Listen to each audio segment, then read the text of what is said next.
If you love creating 2D looking 3D models, you are probably already familiar with creating a toon shader, with procedural painterly looking materials, and with hand painting. But what about that little detail that many times breaks the 2D illusion? The line art or the outline?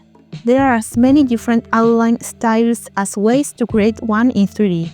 And today I'm gonna show you how to create one of the possible line art styles, a texture grainy outline, along with some variations and some geometry tricks. For this demonstration, I'm gonna use this model based off this illustration. Okay, so first I'm gonna show you how I made the textured outline. Since this is a personal project I'm already working on, I already have a material slot for the lily pad shader, and the second material slot is gonna be for the outline. Let's rename it, and let's go to the shading tab. I'm gonna work in camera view.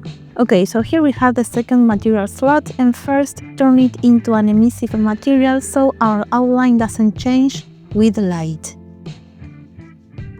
Now we need a color ramp, a texture coordinate, and a mapping node.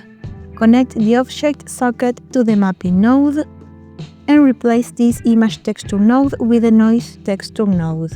Since we're gonna create the outline with the inverted hull method, we need to enable back face culling. Now we need a solidify modifier. Enable flip normals, and since our outline material is second in the material list, set the material offset to 1. And here we already have an outline. Let's make it a bit thicker and change the offset to 1 so the outline goes outside our model. Now we can create the material for the outline. Let's change the interpolation method to constant and move this color stop to the middle. And now we can play with the noise texture settings to get a grainy outline. You may need to use other values depending on how far away your object is so the grain is visible from camera view. Now I need to choose 2 colors. I have an image reference, but if you're working on an original project, just choose a dark color and a lighter one. Let's tweak the noise texture node a bit, and since my mesh was looking a bit odd at the center, I had to move the subdivision modifier my model already have to the bottom. I made some adjustments so my outline looked as close as possible to my reference.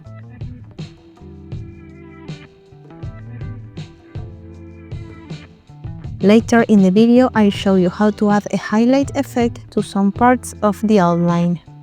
If you want your outline to be affected by lights, you simply need to lose the emission node and add a principled BSDF node. And now your outline will change according to the light. Let's go back to our previous shader. If you wanted to create a gradient outline instead, for example, you'll need to change the interpolation method and add as many color stops as you like.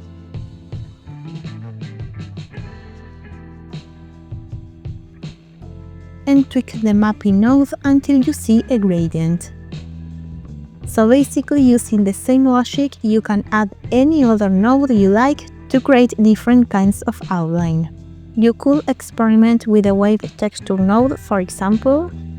You could use a Voronoi texture node instead. As you can see, there are many possibilities by simply changing one node from this setup. And remember that if you change your geometry, the outline will follow as well. Let's undo this. But what if I want to change the shape of the outline without changing the geometry of my model? For that, I'm gonna use the frog as an example. Here I added an outline already following the same steps as with the lily pads. We have an outline material for every mesh, and I also added a solidify modifier to create the outline. And my meshes also have a subdivision modifier to make both the outline and the mesh smoother. Okay, so as I said earlier, you could move the geometry to change the outline, but that will change the geometry of your original model. So if you want to avoid that, you can simply duplicate and escape. Let's rename it so we know this mesh is for the outline. And I'm gonna change the material offset to 0 since for this model I'm gonna delete our first material slot. Let's hide it for now. And now in our original mesh, we can delete the outline material and the solidify modifier. Back to our duplicated mesh in edit mode, way to select all and flip normals. And now scale the model up a bit and the outline is going to appear. And now you can move the vertices around to create the outline you like. In my case, since I'm trying to replicate this 2D reference, I wanted to achieve the same line art work around the legs. Of course, this is a manual and a bit of a tedious process, but this is the best way I found to create an outline with texture that I could move around. As you can see, while the new outline looks good in camera mode, it's just an illusion since it's actually a mesh, not an outline. And we could even scale down the mesh in the parts we don't want the outline to appear just to be safe. And if this method doesn't convince you, I'm about to show you another one in a second. I'm just gonna keep working on the outline shape so I can show you the final result.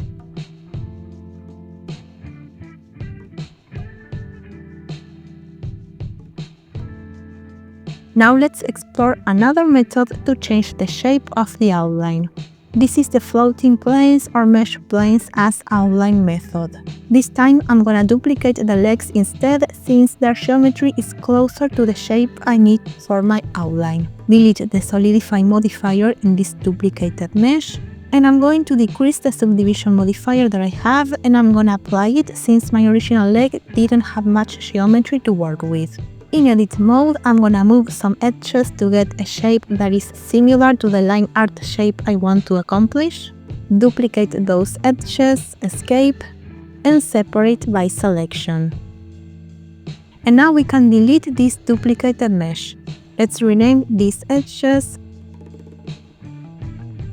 And I need to delete the first material and leave the outline material only. Now, in edit mode, we can move the vertices to replicate the lines we want. As you can see, the vertices are pretty close to my mesh. And now extrude. And only half of my material is showing because we're using the outline material, so turn it into a new copy and disable back face culling. Since this mesh doesn't have any solidify modifier to create the outline, it's just a mesh we're moving around, we needed to disable back face culling. And now we just need to keep working on the shape. You can also enable proportional editing to help with the modeling process. I ended up using this method for my project since I think it's less messy than the one I just showed you.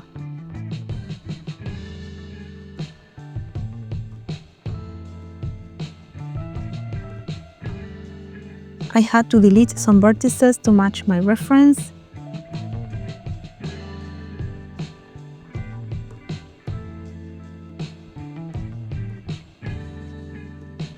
And I just kept working on the shape a bit more, and since the shape of the mesh here was bothering me a bit, I moved the belly of my character to match my reference perfectly.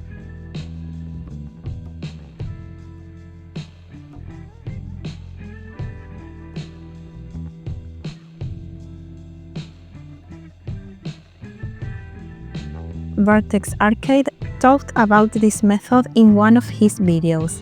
He even hid or showed some of the mesh planes according to the movement of the character. And if you're rigging your character, remember to add these mesh planes we used as an outline to the rig so they move along. I know you might think this is cheating or that this is not a professional way of doing things, but big studios cheat all the time since what matters is the final result. Remember that your project doesn't have to look good from every angle but from camera view, and sometimes that means deceiving a little bit and bending the tools and techniques. I had to repeat the process for the arms, so my 3D model looked as close as my 2D reference as possible.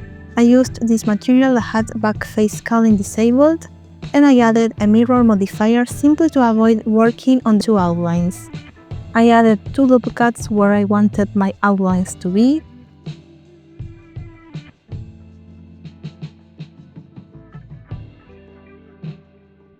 Duplicate those edges, escape, and separate by selection.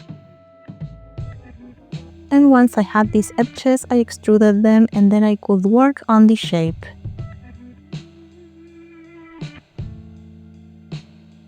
I'm gonna do this real quick so I can show you my final material, where I added some highlights to my outline to match my reference.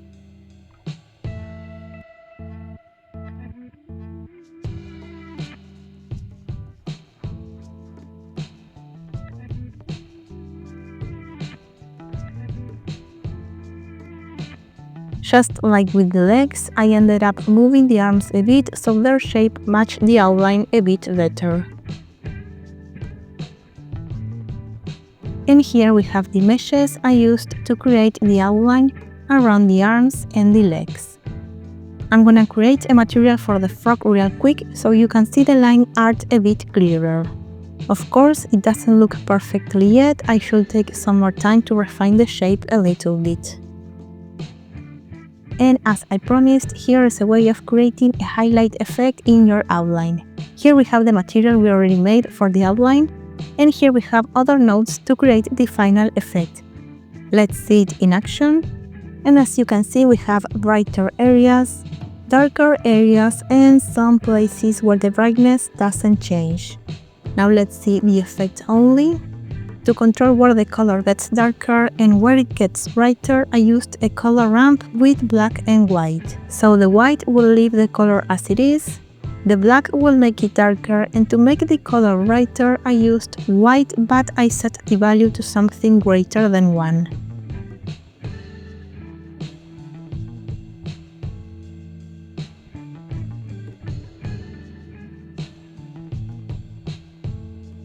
Let's connect all the nodes again, and here I added another mapping node so I could move this highlight effect without moving the placement of the colors. And by using the same technique, I also created the line work for the rest of my lily pads. I duplicated some edges, I extruded them, and after duplicating them to get all the lines I needed, I had to tweak the lines that needed to be shorter. And finally, I parented the lines to the lily pad, and I repeated the process with the other meshes. If you'd like to see how this project turns out, let me know in the comments. As always, thanks for watching and see you in the next one. Bye!